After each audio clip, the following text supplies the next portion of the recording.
Hey guys, I want to welcome you to the weekly Wednesday for the Financial Freedom newsletter, where every week, every Wednesday, we delve into something inspirational, motivational, something excerpt taken from the Financial Freedom weekly newsletter. Wherever you are, if you're listening on Spotify, on iTunes, Google, be sure to click the like, subscribe, share, comment. And without ado, let's get into the show.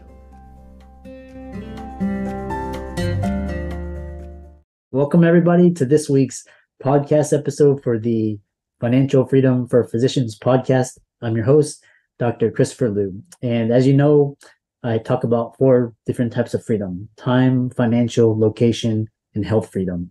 And in that light, I always like to bring people that have different views, bring innovative, interesting views on cutting edge things such as finances, the economy, politics.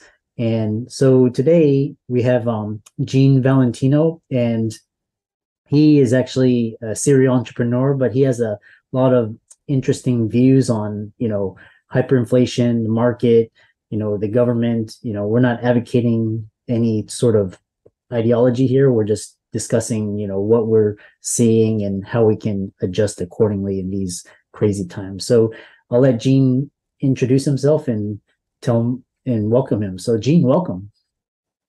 Doctor, thank you very much. This is an honor to be with you. Nice to chat with you just to get an understanding of this scope of what we want to talk about today. Crazy world, crazy times. It's like it's almost everything is interconnected and one thing affects another, and you're listening to one thing, and you have war, you have countries going in. So tell us more about yourself and how you got started. Well, I thought I was going to be an actor, and in 1973 I did the Stridex medicated pad television commercial. That ended up paying for 4 years of college. I did the United States Navy commercial right after that. I was second choice for John Boy on the Waltons, the old TV series called The Waltons. In fact, Richard Thomas got the part, and he had the same agent I did. I learned rather quickly acting was something I didn't want to do. I finished my degrees at the University of Connecticut, Master's in Business Administration, and a minor in journalism. My dad was a news correspondent at Mutual News Radio Network in New York City. We lived in Connecticut at the time, so at the ripe young age of 16 to 18, I'd take the New Haven Railroad train 2 hours down into Manhattan and do my TV stuff. We were poor. We didn't have much to brag about. My dad, no one gave him a break, and I was the oldest of 4 children. We had a very well-established work ethic. We believed in the concept of hard work, and in earning your earnings today were to be invested for tomorrow, not spent today, but saved for tomorrow. And that cloudy, rainy day that may be around the corner, you don't hear about, you don't see. And so that was sort of the way I was raised. And I always wanted to get back into television and journalism. And at the end of my life now, at 68 years of age, I find it very interesting that with all the business things I have done and still I am doing, I have one toe in the water with augmented reality and artificial intelligence and this whole new world of social media, and ergo you and me doing a podcast together is sort of the genesis of how my life, I feel, has come full circle. There's so much more to share. I don't know where you want to begin. Well, what's interesting is I always like, I'm a Gen X millennials, but when a lot of people I talk to are millennials or Gen Z, so they had no idea what we went through. And I always like talking with individuals such as yourself. You have a lot of experience and knowledge, and you have a lot of experience. So today's going to be talking all about finance and the economy and how politics play. So we'll just start out just big picture, future of America. Just tell us, and then we'll riff off of that. I'm confident that America has a bright future, although there's good reason to feel the opposite right now. And there's a power in the spirit of the people to want to survive, revive, and step forward to repair and maybe replace some of the wrongdoing that surrounds us. But I think sometimes in the American, we have to get our butts kicked a little and maybe get it what I would call a generational slap in the face. We made that mistake politically during Vietnam, and look what happened. We find ourselves rebound in generations over social and political issues. The beauty about the American system is it has a mechanism in it, in the democratic republic concept, that it has the ability to self-repair itself without anarchy or autocratic takeover. It seems there's too many fingers in the pie to prevent any one authority or power force from taking over ultimate control of America. And therein lies the stability in the American dollar. Therein lies the stability in the way the world looks at us as a credible partner. And more internally in the States, for most who do not engage in world trade, there is a banking system that has credibility in the world market that the rest of the world looks at, albeit the up and coming rise of Bitcoin and cryptocurrencies, alternatives to the dollar and the money system as we've known it today.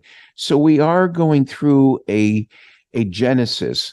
One of my partners is Peter Diamandis from California. He's very much involved in Abundance 360. He has it annually in the Beverly Hills area, but he's also an entrepreneur. He is, you invited me on as an entrepreneur. He's my model. He's got hundreds of deals going. And in some of them, he is a master at identifying the opportunities that can be engendered in the American system, whether they're domesticated in the United States or working abroad. And I've learned a lot from him. He has a book entitled "The Future is Faster Than You Think." So if you remember the Remington typewriter or the Royal manual typewriter. Now you're Gen X, you may not be have had your hands on that keyboard, but in the early days, typing and being a journalist, you were working literally off a piece of paper, rolling in and typing, not a keyboard or an iPad like we have today. Royal and Smith Corona and others, Remington, literally overnight went bankrupt and out of business because they were not willing to morph into a newer technology of computers and the various types of computers. So the future became faster than you think. Other people scoffed at it, laughed at it, and they went out of business. That's one example. Another example, which I use in my entrepreneur class I teach at the local college, is the Blockbuster going bankrupt to whom? The encroachment of Netflix and other internet media delivery systems. They just were not willing to be elastic enough to flex during the necessary time for change. I remember back in 1984, just got married, didn't have a pot to pee in. I had $20,000 from my wedding with my wife that my wife and I got from our wedding and family.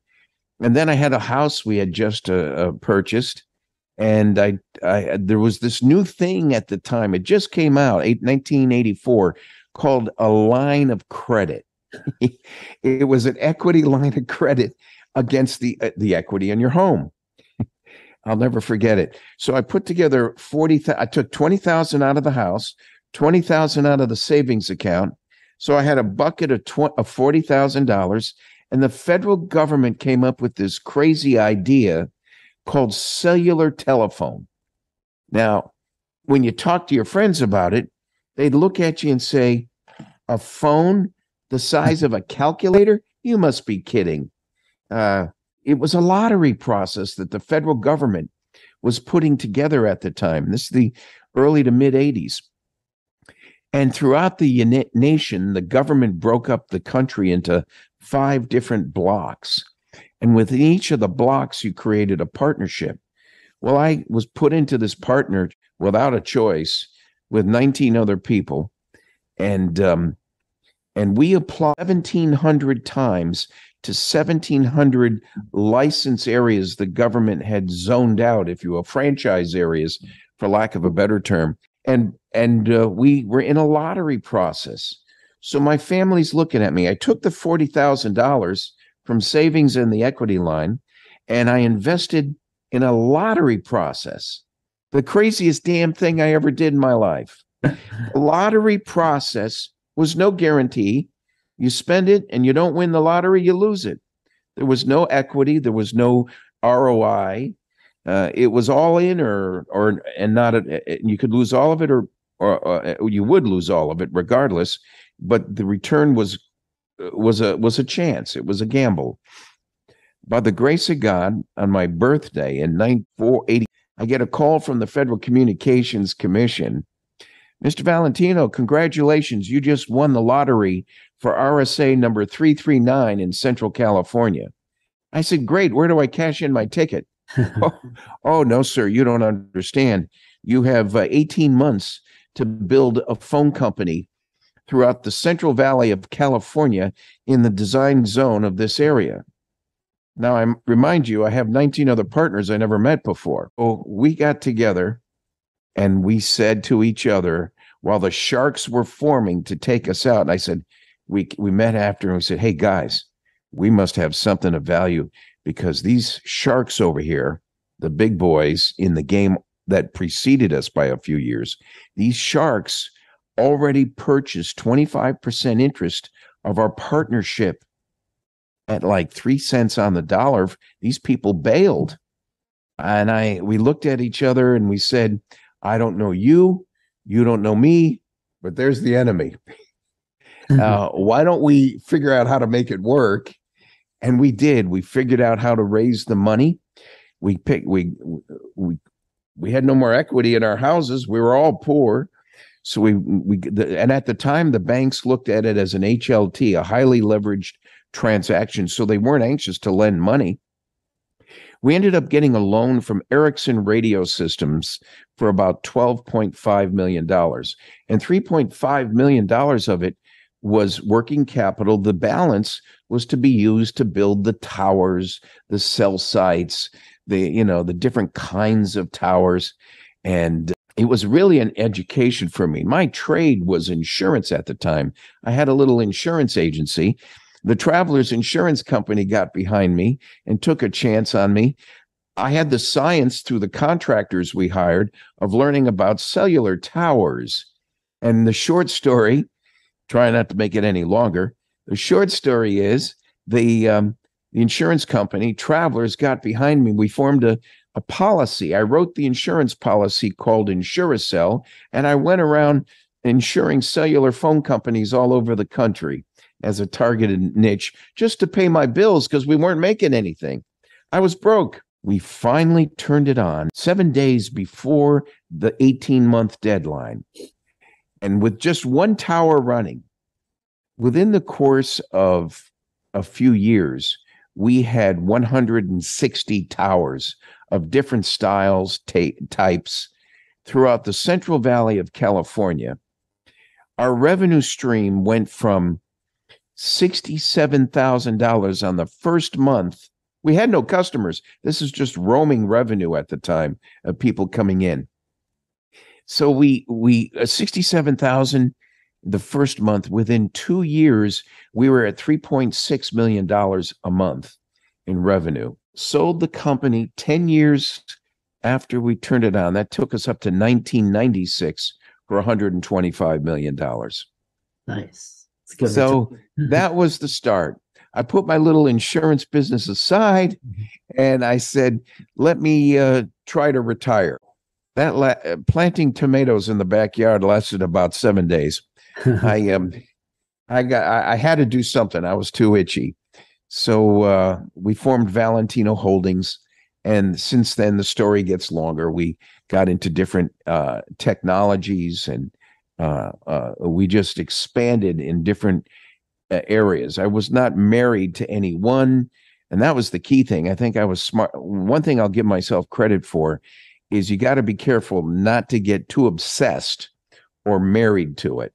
We all have the ma and pa that had the country store or the deli, and they're great, but boy, every one of them has a lifeline to them, and you must be aware to know when it's in time to leave, or whether you hold on to it forever and pass it on to your grandchildren.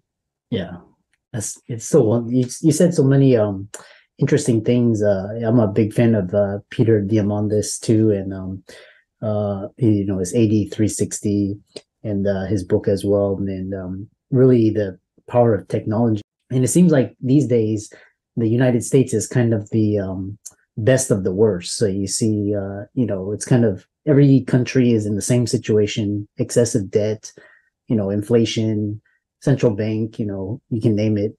And then it's going to be technology and it's going to be the intersection of culture, technology, media, and finance that's going to sort of progress and move us into the next era. So the other thing that you mentioned was that, which is really interesting, is that I've studied the decline of civilizations all the way, Rome, then England, and then that's how the United States become the world superpower was in the 40s after World War II, and Europe was decimated. And then now we have, China and India, Russia. We have countries trying to reduce their dependence on the US dollar. And, so there's this whole geo plan that's, playing out. We don't know what's going to be the eventual outcome, but you have some interesting ideas, which is really interesting. I know a lot of people would be interested in learning more about you. I know you've been photographed with Newt Gingrich and a lot of prominent politicians. So how can people follow you, contact you, or visit your website? Well, for the purposes of this conversation, I'll stay away from the politics of it all, but you can go to www, as it says on the screen. You'll find economic opportunities there. And yeah, you'll get a taste of my history and my background. I'm not in politics now because I tell you the way it is. And that's not always, I'm a lousy politician, I guess, which is maybe a good thing. I'll tell it to you the way it is. I'm a truthful and honest person. I've made my money honestly. And as I've said in my website, I've probably left money on the table, but I slept well at night, staying on the high road and not compromising my ethics or my standards. It was too easy in politics to do that. And we must make a course correction as a nation, as a world, to be more authentic in our opinions, and do things that are ethical and work towards a greater good. There's an old saying, pigs get fat, hogs get slaughtered. And I think some of the folks, not just, America is very self-deprecating. That's probably why it's the longest lasting, as hard as we are on us and as hard as the rest of the world is to criticize us. We are the longest standing governance in the world. That isn't just of luck. It's because we've had a system in place that self-checks itself, which is what I was referring to in the beginning. And we brag on our riches, and we are brought before the firing line when we've made our mistakes. Yeah. And so I think the pendulum in government swings from one extreme to another. When I was a local county commissioner, I noticed that in the county I was elected, I was one of 5 county commissioners that served. There's 5 positions in the county between 2006 and 2014. And during that time, you could watch the power and influence of the county commissioner really grow. So the pendulum swung one way where we thought our you know what didn't stink and that we were pretty powerful. But there was a self-correction that went on, and the pendulum swung back the other way. In the middle was okay. It was a collaborative relationship with the administrative team of the county. But then the administration started getting too powerful and quashing the influence or authority vested in the commissioner. And as a result, these administrator types got pinched. So I think the whole concept of our democracy on a broad basis is that there's a built-in tension, doctor, that kind of is a constant give and take that occurs for self-correction. It's almost like tidal exchange in the ocean. Whereas other autocratic forms of government, Marxist or communist forms of government, end up being so scaled at the top with power that there's an eventual collapse. Now, that's what I think we've seen in most nations of the world at different times. But for some reason, by the grace of God, the United States has been a stabilizing influence.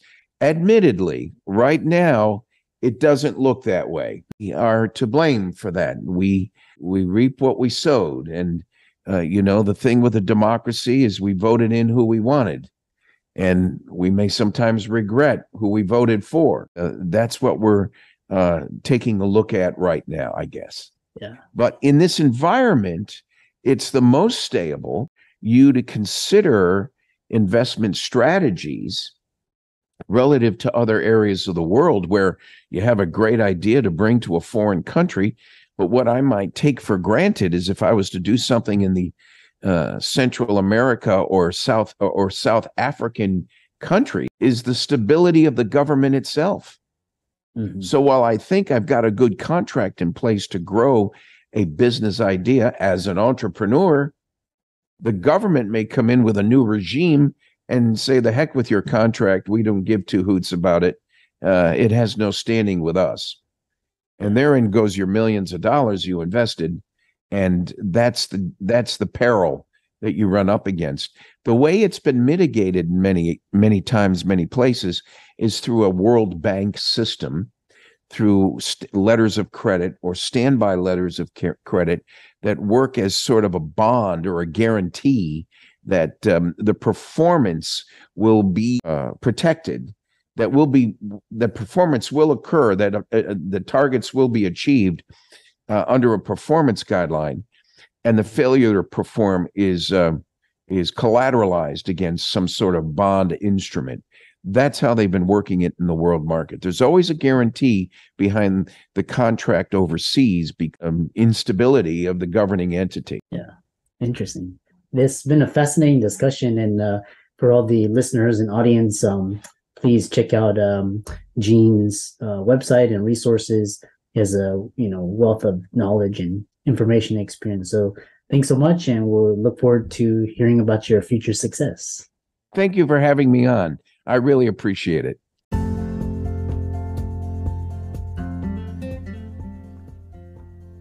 I hope you really enjoyed that wonderful, inspirational, motivational piece.